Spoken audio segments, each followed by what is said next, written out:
Qué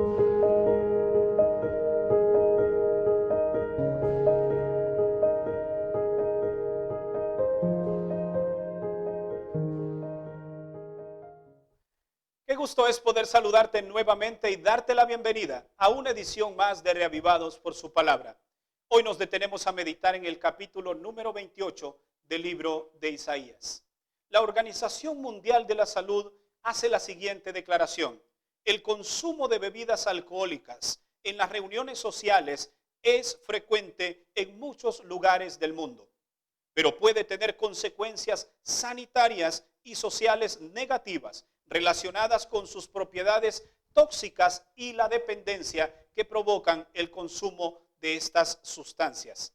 Además también de enfermedades crónicas que pueden contraer quienes beben grandes cantidades por muchos años. El consumo del alcohol también se asocia en un aumento de riesgo de padecer afecciones agudas, tales como las lesiones que son provocadas a través de los accidentes de tránsito provocados por el alcohol.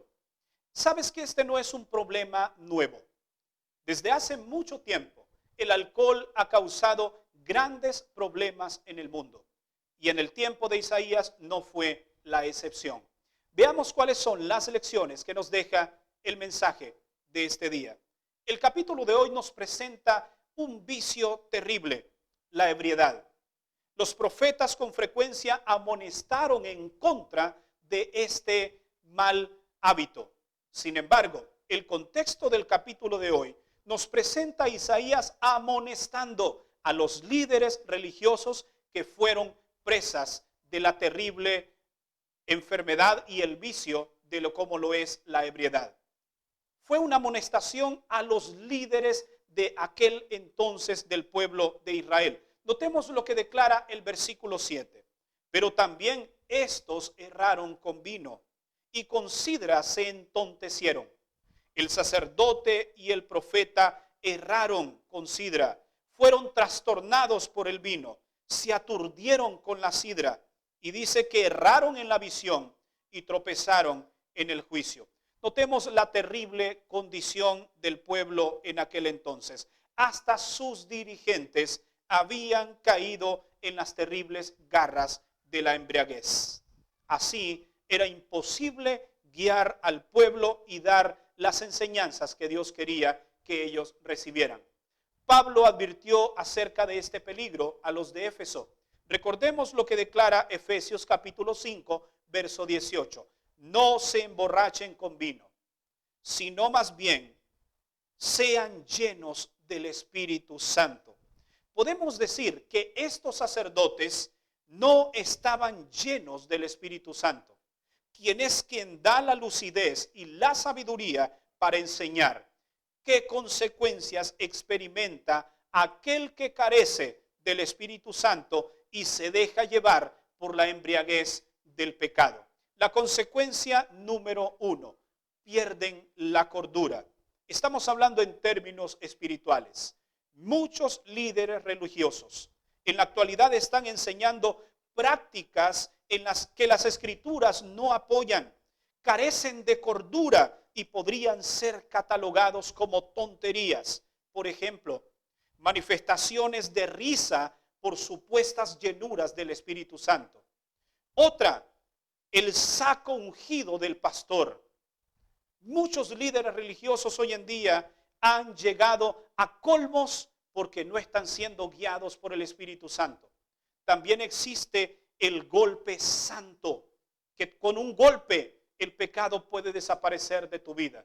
Estas personas sin duda carecen del Espíritu verdadero de Dios.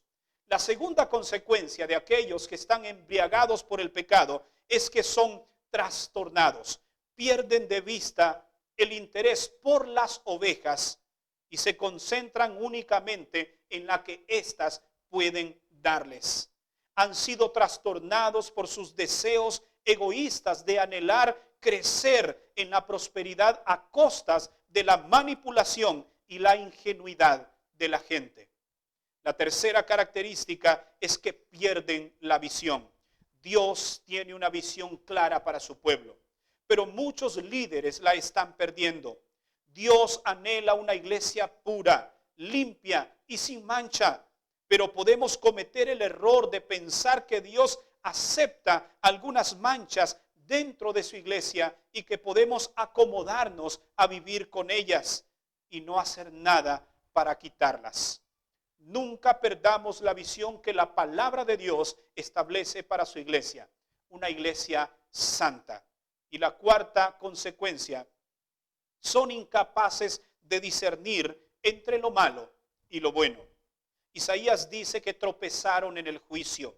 Son incapaces de juzgar entre lo bueno y lo malo, o simplemente temen llamar al pecado por su nombre. Los sacerdotes y profetas, que tenían la responsabilidad de enseñar a la gente, se habían descarriado ellos mismos y por lo tanto ya no podían desempeñar sus tareas. Estaban tan aturdidos que Dios no podía enseñarles ni siquiera a ellos. Era pues necesario destituirles y elegir nuevos dirigentes, hombres que fuesen humildes, hombres dispuestos, celosos y espirituales. Los viejos dirigentes cuyas mentes estaban espiritualmente ofuscadas debían ser reemplazados por hombres en quienes Dios pudiera confiar el mensaje de la verdad y sabiduría. Aunque los sacerdotes eruditos pudieran considerarlos como simples niños, estos serían humildes, sumisos y capaces de aprender lo que Dios quería enseñarles. Apreciados líderes espirituales que me escuchan en esta hora, tenemos una gran responsabilidad. Tenemos un gran privilegio, que es llevar esta verdad a todo el mundo. Pero recordemos que no podemos prescindir de la presencia del Espíritu Santo en nuestras vidas. Es preciso mencionar también que esta gran responsabilidad que tenemos como miembros o dirigentes del pueblo de Cristo, llamados para enseñar a aquellos que ignoran los principios presentados en la palabra de Dios. El versículo 13 declara: la palabra pues de Jehová le será mandamiento tras mandamiento, mandato sobre mandato, renglón tras renglón, línea sobre línea. La verdad debe ser presentada de forma clara y lógica. Un punto debe llevar naturalmente a otro. Solamente así los hombres conocerán a fondo la verdad de Dios. Estamos como dirigentes espirituales compartiendo la verdad de Dios con aquellos que no la conocen, o estamos hablando únicamente lo que ellos quieren que nosotros digamos. Sabes que como líder religioso prefiero que me odien por una verdad a que me amen por una mentira. Y hoy estamos llamados a pararnos en la brecha y enseñar a la gente lo que verdaderamente la palabra de Dios dice. Y debemos ser hombres y mujeres que presentan la verdad, inspirados, llenos del Espíritu Santo. ¿Te gustaría ser un líder con estas características? Únicamente poniéndote en las manos de Dios lo podemos lograr. Invito a que inclines tu rostro. Vamos a orar. Padre nuestro, te queremos dar gracias porque un día nos llamaste a ser líderes espirituales en tu iglesia. Qué gran responsabilidad, qué gran privilegio. Ayúdanos a estar a la altura de ese llamado y que cada día seamos inspirados por tu Espíritu para enseñar estas verdades, línea tras línea, renglón tras renglón, sin quitar ni poner absolutamente nada. En el nombre de Jesús oramos. Amén. Gracias por habernos acompañado en el tema de hoy. Recuerda que mañana tenemos nuevamente una cita en una edición más de Reavivados por su palabra. Que Dios te bendiga.